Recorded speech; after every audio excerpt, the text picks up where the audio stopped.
Hey everyone, and welcome back. Today we're going to be doing a deep dive into something that might seem kind of basic at first, but trust me, it's way more interesting than you think. Oh, yeah, definitely. We're talking about how to talk about your daily routine in English. Right, like how to really make it sound impressive and engaging, not just like you're reading off a to-do list. Exactly. So whether you're, in a job interview, networking event, or just chatting with friends, this is going to come in handy. It's all about using the right words, Yeah.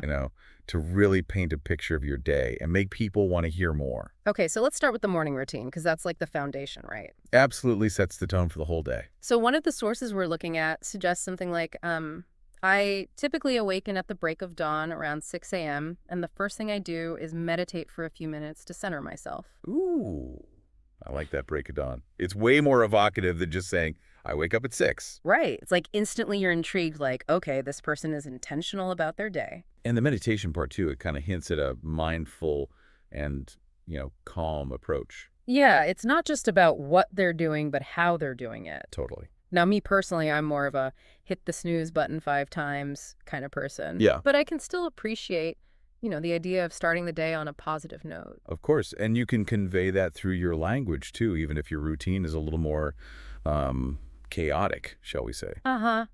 Yeah, well, let's be real. Most people's mornings are a bit of a whirlwind. True, but that doesn't mean you can't describe them in an interesting way.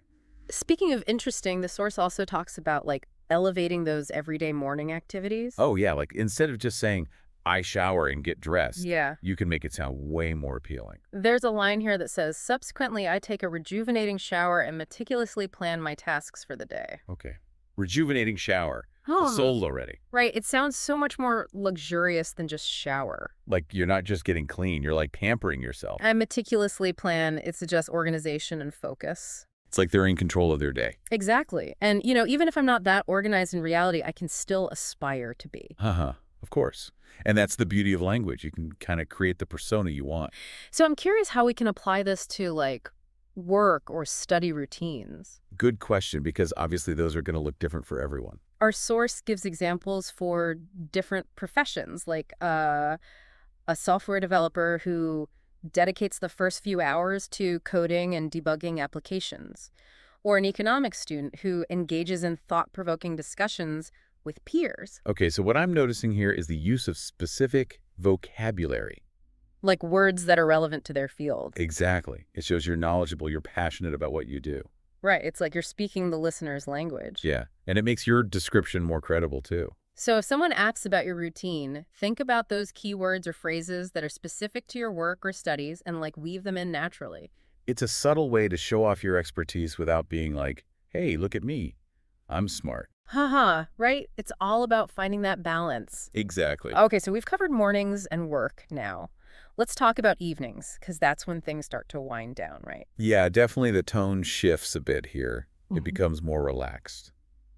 Our source really emphasizes that change in energy. Like instead of meet deadlines, it's more about preparing a gourmet meal or immersing myself in a thought-provoking book. I love that contrast. It shows you have a life outside of work. You're not just a machine. And again, those word choices are so deliberate. Gourmet meal sounds way more enticing than just dinner. It implies you enjoy cooking, maybe you even have some culinary skills. It's about showcasing your well-roundedness. Absolutely. You're a person with hobbies and interests, not just a collection of tasks.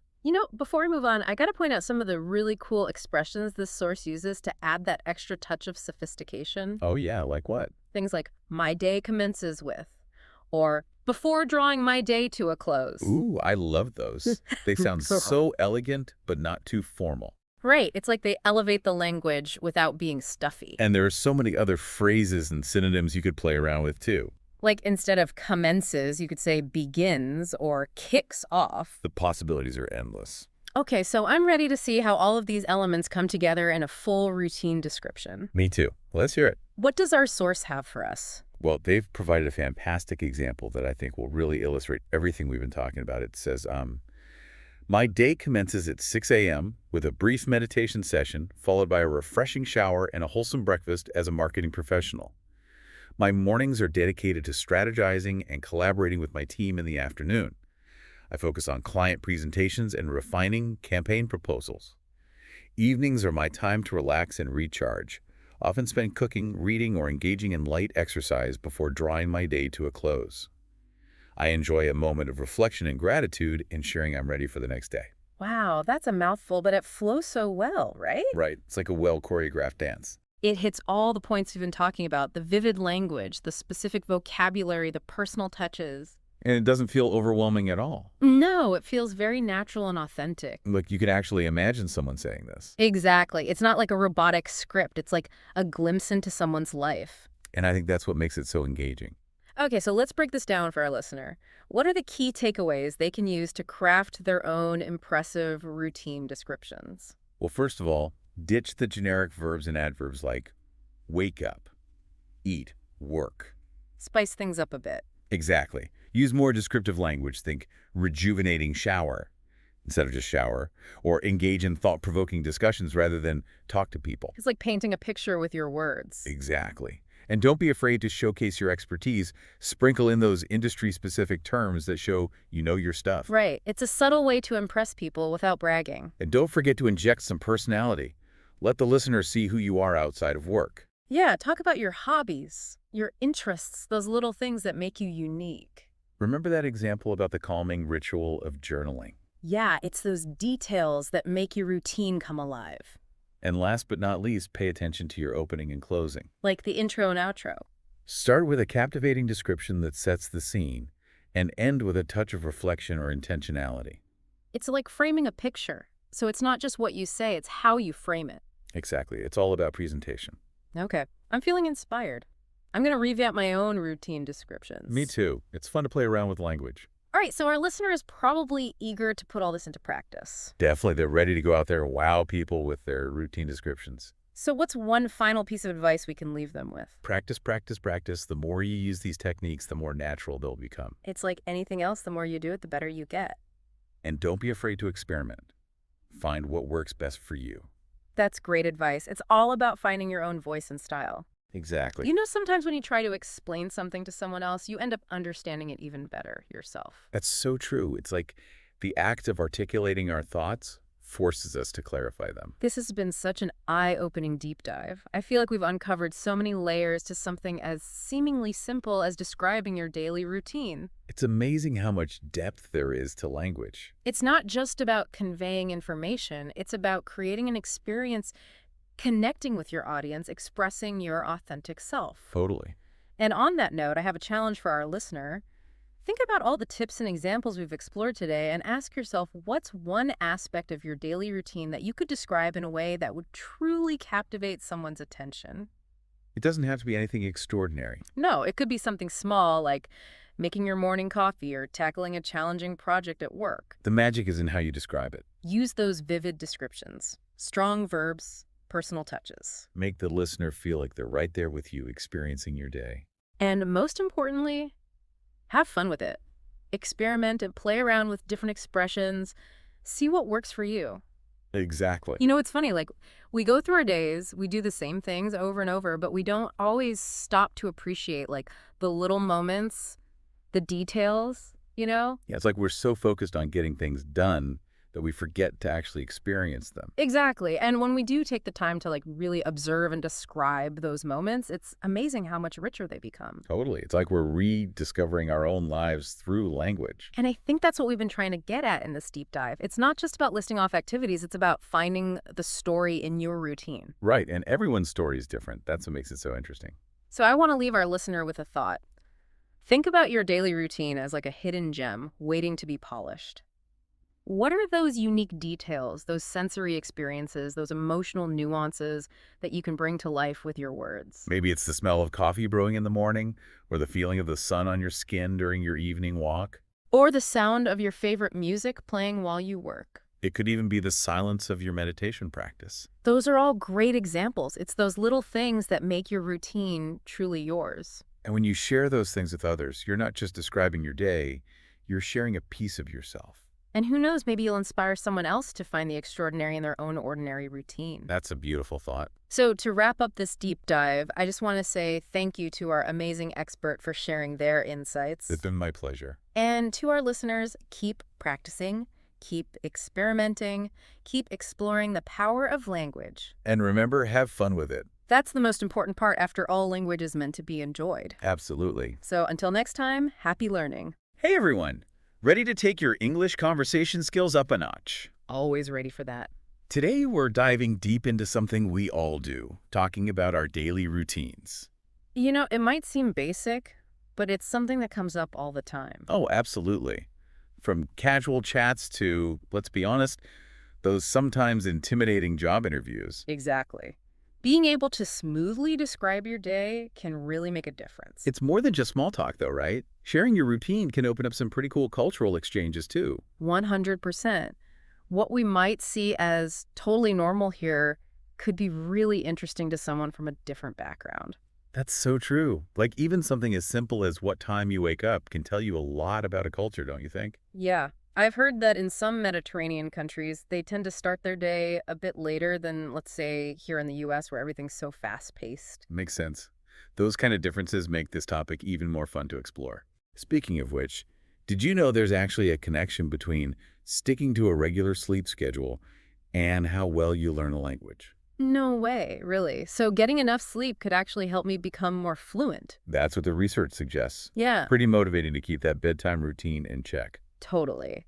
Okay, so let's get down to how we actually talk about these routines in English. Where do we usually begin? I'm guessing with waking up, right? Yeah, seems like the natural place to start. It's kind of the foundation of the whole day, isn't it? Makes sense. And there are probably a few ways to say it, even though it seems simple. Right. Like, you could say, I wake up at 7, which is straightforward. Or you could spice it up a bit with something like, my alarm goes off at 7.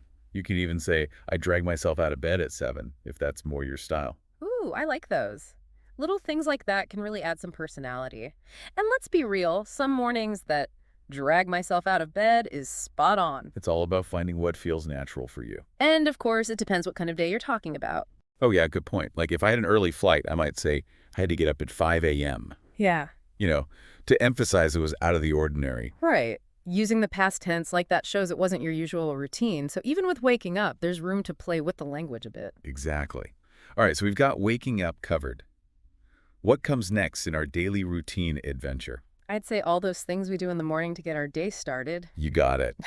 And this is where you can really have fun with your vocabulary. So instead of just I have breakfast, I could say something like I whip up a smoothie or I grab a coffee on the go. Love those. You're not just listing activities, you're painting a picture with your words. And helping the listener really see what your routine looks like. Like saying I enjoy a leisurely breakfast with my family paints a very different picture than I scarf down some toast on my way out the door. Exactly. Those little details tell us a lot about your lifestyle. And it's in those specifics that cultural differences can really pop up. Like how in some cultures, breakfast is a big social thing, and in others, it's more of a quick solo thing. Right. It's fascinating. Okay, so what are some of the common activities people talk about for this part of their routine? Well, the material we're looking at today mentions exercising, showering, and of course breakfast. Pretty standard stuff, really. Yeah, but it's all about how you express it, right? Exactly. Like instead of just, I exercise, you could say, I hit the gym, or I go for a run in the park. Makes it more dynamic. Plus, it's a chance to talk about your hobbies. Instead of just I shower, you could say I take a long, relaxing shower to clear my head. That's it. You're adding in your personal preferences and how these routines make you feel. All right, so we've got waking up, the essential morning activities. What's next on our list? Let's move on to the part of the day where many of us spend a big chunk of our time, work or study. Now we've got all that energy from our morning routines.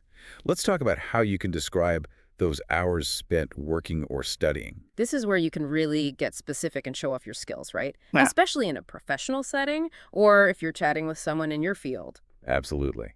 And this is where those verb tenses we talked about earlier come in handy.